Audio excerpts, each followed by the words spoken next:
और चलिए एक बार फिर से हाजिर हैं हम पहाड़ की खबरें लेकर। देहरादून की बात करते हैं। एक वीडियो यहां पर वायरल हो रहा है जिसमें दो पक्षों में जमकर लात घूंसे चलते हुए नजर आ रहे हैं और बताया जा रहा है कि सड़क पर लड़ते हुए दोनों पक्षों में गाड़ियों की ओवरटेक को लेकर कहासुनी हुई थी, जिसमें मामला इतना बढ़ गया कि दोनों पक्षों में जमकर लात घूंसे चलने लगे, जो कि पास में लगे सीसीटीवी कैमरे में दर्ज हो गए।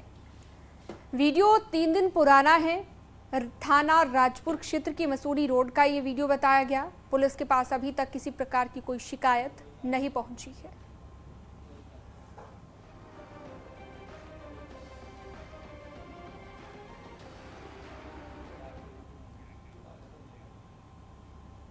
उत्तरकाशी के पाली गांव के एक ग्रामीण और ग्राम विकास अधिकारी के बीच हुई झड़प के मामले में ग्राम विकास अधिकारी के खिलाफ ग्रामीणों ने मोर्चा खोल दिया है। पाली गांव समेत कई गांव के ग्रामीणों ने बड़कोट नगर में जुलूस निकाला और वीडियो के खिलाफ यहां पर जमकर प्रदर्शन किया गया। प्रदर्शन करने वाले ग्रामीणों ने बड़कोट एसडीएम के माध्यम से जिला अधिकारी को ज्ञापन भेजा। आपको बता दें कि ज्ञापन भेजकर अभद्रता करने वाले ग्राम विकास अधिकारी के खिलाफ उचित कार्रवाई की मांग हुई है।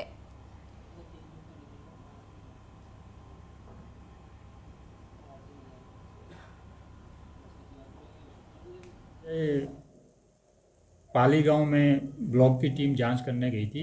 पूर्व प्रधान की जांच थी। विजय भाई, तो इसमें जो है मौके पर इनका आपस में विवाद हो गया है। उसको लेके आज पाली गांव के ग्रामीण तहसील में आए हैं, धरना प्रदर्शन जुलूस के लिए आए हैं। ज्ञापन हमने प्राप्त कर लिया है, ज्ञापन उच्च अधिकारियों को भेजा जा रहा है। और अगली खबर है पिथौरागढ़ से। यहां पर एक कार हादसे में बड़े कारोबारी की मौत हो गई है। भुवन गुंजाल नाम के शराब और होटल कारोबारी की मौत हो गई।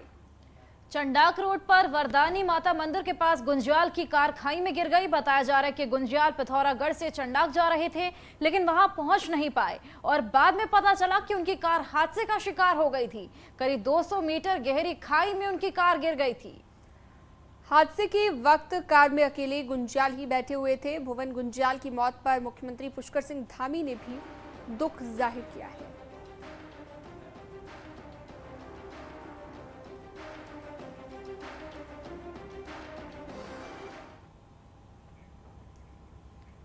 और पिथौरागढ़ से बड़ी खबर है, जहां धारचूला राहत शिविर में महिला की मौत हो गई है। 3 महीने से राहत शिविर में महिला रह रही थी। परिवार के साथ राहत शिविर में महिला रह रही थी। आपको बता दें कि खोतला गांव की आपदा प्रभावित थी महिला।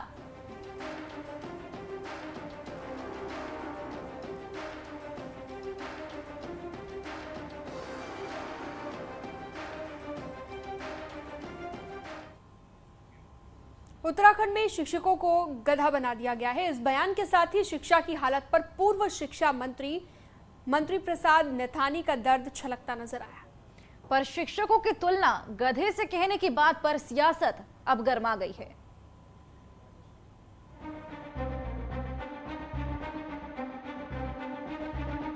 उत्तराखंड के शिक्षा विभाग में लगभग 70,000 शिक्षक और कर्मचारी हैं, पर विभाग की खराब हालत देखकर पूर्व शिक्षा मंत्री प्रसाद नैथानी का मन इन दिनों बहुत दुखी है।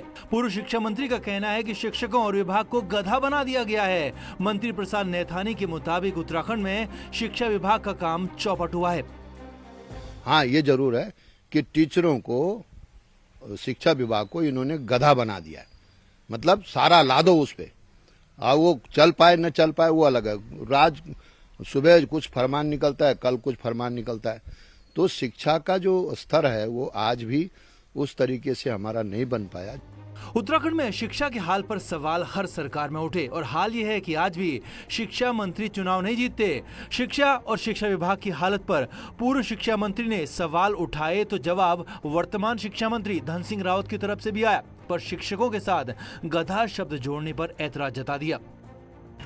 अब अगर हमारे पूर्व शिक्षा मंत्री जी अगर शिक्षकों के साथ ऐसा अपमान शब्द कहते हैं तो मैं इसमें कुछ नहीं कहना चाहता हूं, लेकिन मैं जरूर कहूंगा कि भाई शिक्षक हमारे समाज के जो है सबसे योग्य टीचर हम पे हैं और रात दिन पढ़ाई भी करते हैं बच्चों की। हमारे सर्वाधिक बच्चे हमारे स्कूल में पढ़ते हैं और शिक्षकों के सम्मान के लिए हम सबको जो है एक सभ्य भाषा का उपयोग करना चाहिए। उत्तराखंड में 22 साल में सरकारी शिक्षा के हाल को लेकर बहस छिड़ी रही कि आखिर भारी भरकम खर्च वाले इस विभाग की परफॉर्मेंस क्या है। कुछ यही सवाल खुद शिक्षा मंत्री रहे मंत्री प्रसाद नैथानी उठाना चाहते थे, लेकिन सवाल से ज्यादा बवाल अब गधे पर मचता दिख रहा है। देहरादून से न्यूज़ 18 के लिए दीपांकर भट्ट की रिपोर्ट।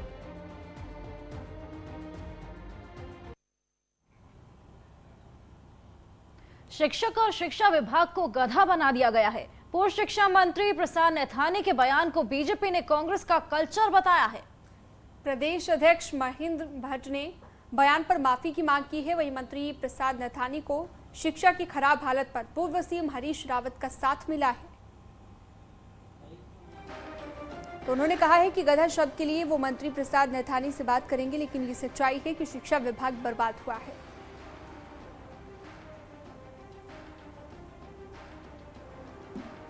गुणोत्तर कर्मचारी उनका अपमान हुआ है और वो शिक्षा मंत्री रहे, इस प्रकार की शब्दावली उनके मुंह से निकलना ये शोभा भी नहीं देती है। और क्योंकि मंत्री प्रसाद नैथानी बहुत वरिष्ठ नेता भी हैं, तो मैं भी उनसे आग्रह करूंगा कि अगर अध्यापकों का जो उन्होंने सम्मान गिराया है उस पर क्षमा याचना करने में कोई उनको ग्रहज नहीं होना चाहिए। मैं भी मंत्री प्रसाद जी से कहूंगा अपने शब्द को वो सुधारें, और लेकिन जो उनकी भावना है इन्होंने शिक्षकों को भी अवहेलना की है और इन्होंने शिक्षा व्यवस्था को भी चौपट कर दिया है। तो मैं उससे बहुत दुखी हूं। चलिए आगे बढ़ते हैं। मुख्यमंत्री पुष्कर सिंह धामी ने आज कानून व्यवस्था और महिला सुरक्षा की बैठक ली। मुख्यमंत्री ने इस दौरान गौरा शक्ति ऐप लॉन्च किया। इस ऐप में सरकारी प्राइवेट सेक्टर के साथ घरेलू काम करने वाली महिलाएं रजिस्ट्रेशन कर सकेंगी।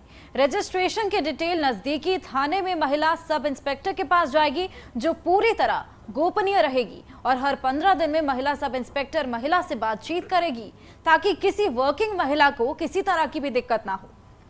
वहीं मुख्यमंत्री पुष्कर सिंह धामी ने कहा, घरेलू हिंसा, यौन हिंसा के मामलों पर गंभीरता से कार्रवाई की जाए और ऐसे मामलों के लिए थाने चौकी की महिला सब इंस्पेक्टर की तैनाती की जाए। मुख्यमंत्री ने कहा कि महिलाओं के लिए जल्द महिला मित्र नाम से भी अभियान चलाया जाएगा और थाने चौकी की तरफ से महिलाओं को जागरूक किया जाएगा।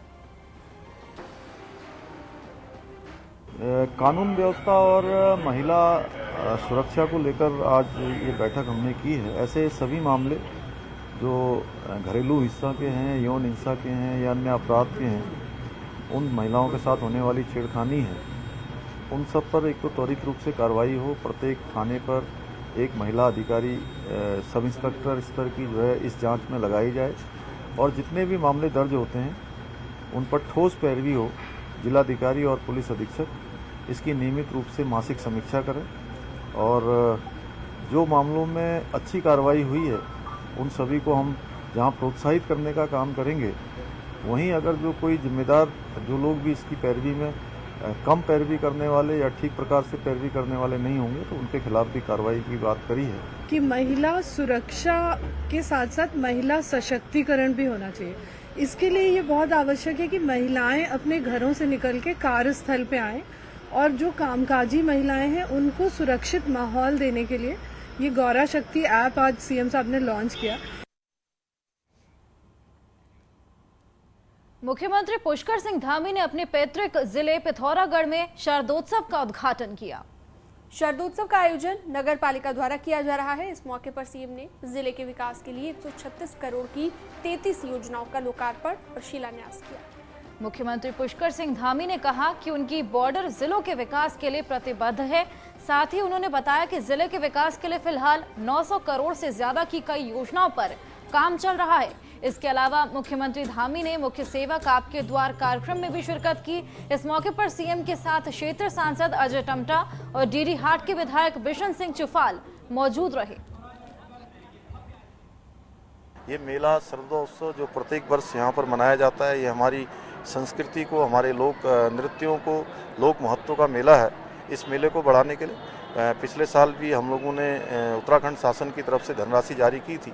आगे आने वाले समय में यह मेला प्रत्येक वर्ष आयोजित होता रहे और यहाँ के जो हमारे स्थानीय कलाकार हैं, स्थानीय हमारे नए नए जो कार्य करने वाले हमारे साहित्य के क्षेत्र में, अन्य क्षेत्रों में, लोक नृत्य के क्षेत्रों में जितने भी नवोदित उदयमान हमारे नवयुवक नवयुवतियाँ हैं, उन सबको भी मौका मिले। देहरादून में आज बहुजन समाज पार्टी का कार्यक्रम हुआ। बैठक के लिए बीएसपी नेता इमरान मसूद भी पहुंचे। यूपी के पूर्व विधायक इमरान मसूद, पूर्व मंत्री जीसी दिनकर और प्रभारी नरेश गौतम के सामने कार्यकर्ताओं ने पार्टी की समस्याओं को रखा। बीएसपी नेता इमरान मसूद का कहना है कि जब अब बीएसपी राज्य में 2027 को टारगेट करके चल रही है और राज्य में मुस्लिम और दलितों को एकजुट करने का काम करेंगे।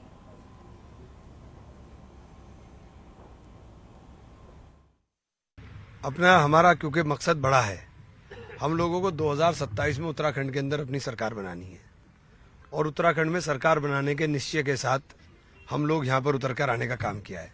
अब थोड़ा मौसम ठीक आया है तो हर जगह जाएंगे, हर गली जाएंगे, हर कूचे जाएंगे, हर गांव जाएंगे, और पहाड़ हो चाहे मैदान हो, हर जगह को मिला करके ही तो पूरे प्रदेश में कामयाबी लाई जा।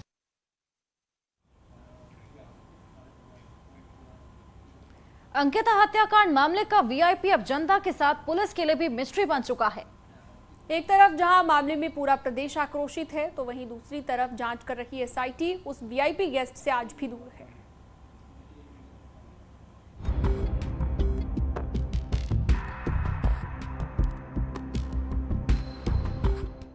18 सितंबर को हुए पौड़ी की अंकिता हत्याकांड मामले में जांच कर रही एसआईटी के हाथ आज भी उस वीआईपी गेस्ट से दूर हैं, जिसका जिक्र अंकिता ने अपने दोस्त पुष्प के साथ हुई व्हाट्सएप चैट में किया था।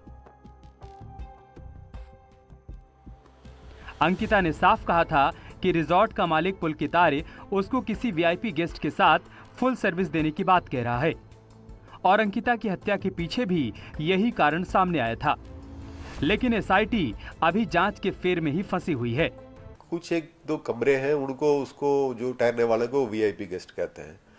फिर भी अभी भी जो भी हमारे जो छूटे हुए विटनेसेस है उसको एग्जामिन कर रहे हैं और कुछ और क्लू मिलेगा तो फिर हम और आगे इस पे कार्रवाई कर सकेंगे। बीते शुक्रवार को हाई कोर्ट में भी वीआईपी गेस्ट को लेकर एसआईटी से सवाल किए गए, जिसके जवाब आज तक एसआईटी के पास नहीं है, जिस पर अब कांग्रेस भी सवाल उठा रही है और जांच सीबीआई को ट्रांसफर करने की मांग कर रही है। एसआईटी के माध्यम से वीआईपी का पता लग पाना बहुत असंभव सी बात है। मैं तो सत्ता में बैठे हुए लोगों से एक प्रश्न पूछना चाहता हूँ, सरकार इतनी घबराई हुई क्यों है कि वो सीबीआई जांच की जो मांग उत्तराखंड के लोग कर रहे हैं उसको क्यों स्वीकार नहीं कर रही? इसका मतलब कहीं ना कहीं दाल में कुछ काला है। सरकार किसी को बचाना नहीं चाहती है और मैं कह सकता हूं कि निश्चित रूप से चाहे कोई कितना भी बड़ा आदमी क्यों ना हो, उसके खिलाफ कार्रवाई भी होगी और उसके खिलाफ जो भी सरकार को या न्यायालय को करना पड़ेगा वो सब किया जाए। वहीं सरकार को आज भी जांच टीम पर पूरा भरोसा है। वीआईपी गेस्ट कौन था जिसके चलते अंकिता की हत्या हुई, ये वो सवाल है जिसका जवाब एसआईटी के पास फिलहाल नहीं है। लिहाजा अंकिता मामले में वीआईपी कहीं न कहीं एसआईटी के लिए चुनौती बना हुआ है। न्यूज़ 18 के लिए देहरादून से सत्येंद्र बर्थवाल की रिपोर्ट।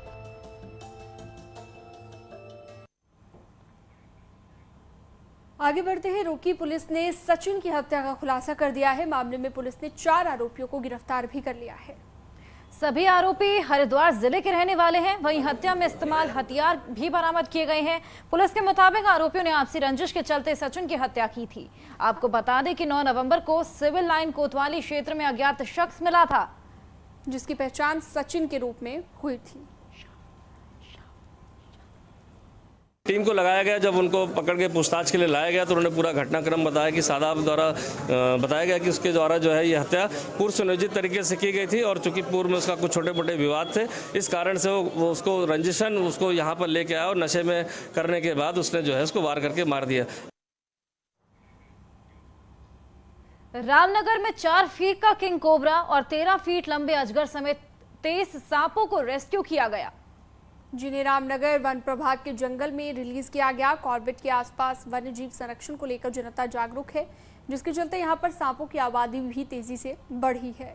इसलिए सर्दी की शुरुआत में इन दिनों में केवल 2 दिन में ही आबादी के पास से ये सांप रेस्क्यू किए गए हैं। इसीलिए वन विभाग ने भी इस क्षेत्र में जो है कि प्रभावी कदम उठाया है और हमारे यहाँ से जो है श्री अर्जुन कश्यप जी जो है कि इसमें लगातार 24 घंटे काम कर रहे हैं और जैसे ही सूचना आती है उनके द्वारा भी लगातार प्रयास किया जा रहा है। उत्तराखंड के युवाओं को अब रोजगार से जोड़ने के लिए ड्रोन पायलट की ट्रेनिंग दी जा रही है। अभी तक प्रदेश में एक भी ड्रोन स्कूल नहीं है, लेकिन आने वाले समय में प्रदेश के सभी जिलों में ड्रोन स्कूल खोलने की तैयारी है और प्रदेश में खुलने वाले इन ड्रोन स्कूलों के लिए ट्रेनर्स को ITDA तैयार कर रहा है।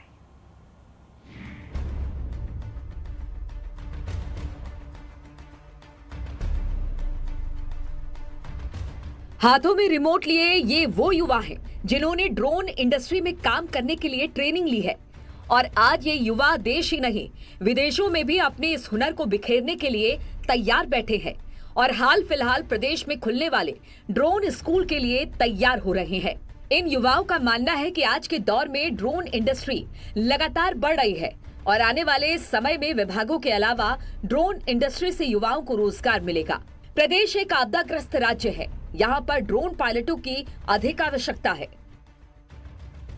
इंडिया में तो बहुत अभी स्कोप है, स्पेशली एग्रीकल्चरल ड्रोन्स जो बनाते हैं they can carry up to 40 litre तक का पेस्टिसाइड यूज़ करके GPS मैपिंग यूज़ करके वो स्प्रे करते हैं। बहुत सारा एरिया एक ही बार में कवर हो जाता है। Basically there are two types of drones. One is freestyle where you can put a GoPro and record your own freestyle moves and all, and other is a race drones. So basically this is a race drone event. So we have to make a race drone particular fire which is very lightweight. देश में अभी तक 32 drone training centre है, जबकि drone industry को बढ़ावा देने के लिए उत्तराखंड अकेले 13 ड्रोन स्कूल खोलने जा रहा है और इसकी शुरुआत ऋषिकेश के ITDA स्कूल से होगी। ITDA के निदेशक ADG अमित सिन्हा की माने तो योजना को इस वर्ष के अंत तक सरकार के सभी जिलों में एक स्कूल खोलकर ड्रोन प्रशिक्षण शुरू किया जाएगा। हमारा माननीय मुख्यमंत्री जी का, माननीय प्रधानमंत्री जी का भी ये इरादा था कि उत्तराखंड में हम ड्रोन स्कूल्स जो खोलेंगे तो प्रत्येक जनपद में एक ड्रोन स्कूल खोलने का इरादा है। फाइनली हम लोग का मेन मोटो है कि हर ग्राम पंचायत में एक ड्रोन हो और हमारा ये इरादा है कि हम सरकारी ट्रेनिंग सेंटर अलग चलाएंगे और गवर्नमेंट ट्रेनिंग सेंटर और प्राइवेट ट्रेनिंग सेंटर अलग चलाएंगे, जहाँ की हम यूथ को ट्रेनिंग देंगे। सरकारी में हम सरकारी अधिकारियों को ट्रेनिंग देंगे। बाजार में ड्रोन इंडस्ट्री के बढ़ते कदम को देखते हुए अब प्रदेश में युवाओं को भी इस इंडस्ट्री में रोजगार के साथ जोड़ने की तैयारी जोरों पर है, जिसमें हर साल 100 से ज्यादा ड्रोन पायलट बनेंगे। न्यूज 18 के लिए देहरादून से सतेंद्र बर्थवाल की रिपोर्ट।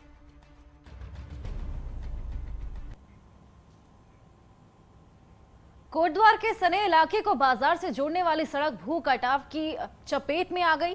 सड़क का एक हिस्सा नदी में समा गया, जिससे अब सड़क की पूरी तरह ढहने का खतरा बना हुआ है।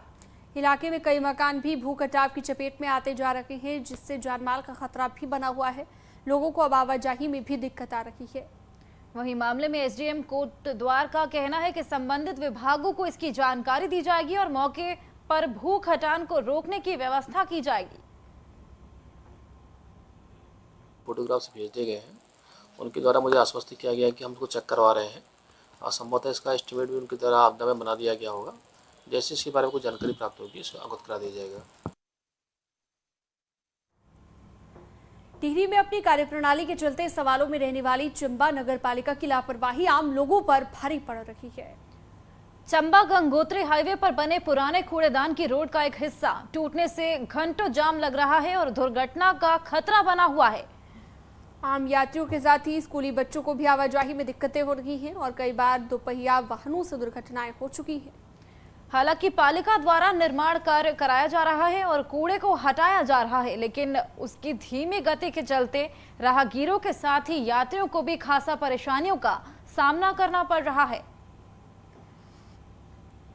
और यहाँ पर अभी नालियों की स्थिति इतनी विकट है, बच्चे हमारे छोटे छोटे नौनिहाल यहाँ स्कूल से आते हैं और वो भी खतरे की जद में यहाँ पर हैं। यहाँ पर शौचालयों की स्थिति इतनी बुरी है कि नगर पालिका उस पर कोई ध्यान देने को तैयार नहीं है, ना ये कुछ कर पा रहे। पिछले 2 महीने से ये रास्ता इतना विकट स्थिति में है। देहरादून में इन दिनों फिल्मी सितारों का मेला लगा है। 7वें देहरादून अंतर्राष्ट्रीय फिल्म फेस्टिवल में बॉलीवुड के कलाकार, डायरेक्टर, प्रोड्यूसर से लेकर कॉमेडियन अपने अनुभव शेयर कर रहे हैं और इसके साथ ही उत्तराखंड में फिल्म शूटिंग के लिए बड़ा स्कोप, ये सारे कलाकार देखते हैं, एक रिपोर्ट आपको दिखाते हैं।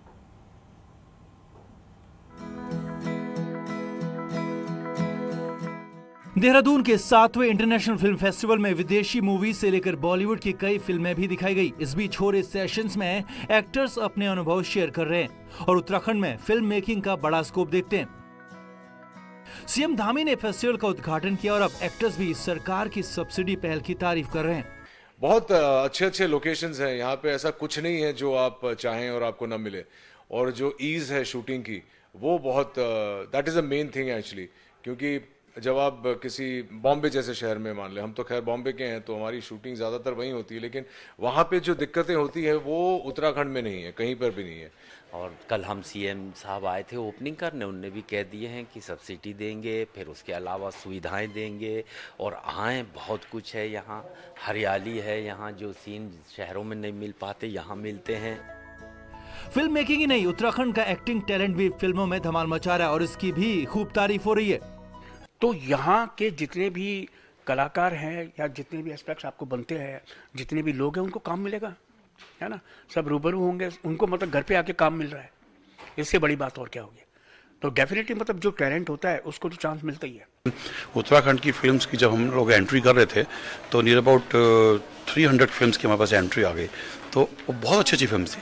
तो हमने फिर फोकस किया कि अब क्या हम लोग इसको डेडिकेट उत्तराखंड स्टेट को ही करते हैं। फिल्म 3 दिवसीय फिल्म फेस्टिवल में विदेशी फिल्मों से लेकर ऑफबीट फिल्में प्रदर्शित की जा रही हैं, जिसमें उत्तराखंड में शूट हुई कई फिल्में भी दर्शकों को देखने को मिल रही हैं। न्यूज़ 18 के लिए देहरादून से भारती सकलानी की रिपोर्ट। और चलिए फिलहाल इस बुलेटिन में बस इतना ही। जल्द लौटेंगे कुछ और खबरों के साथ।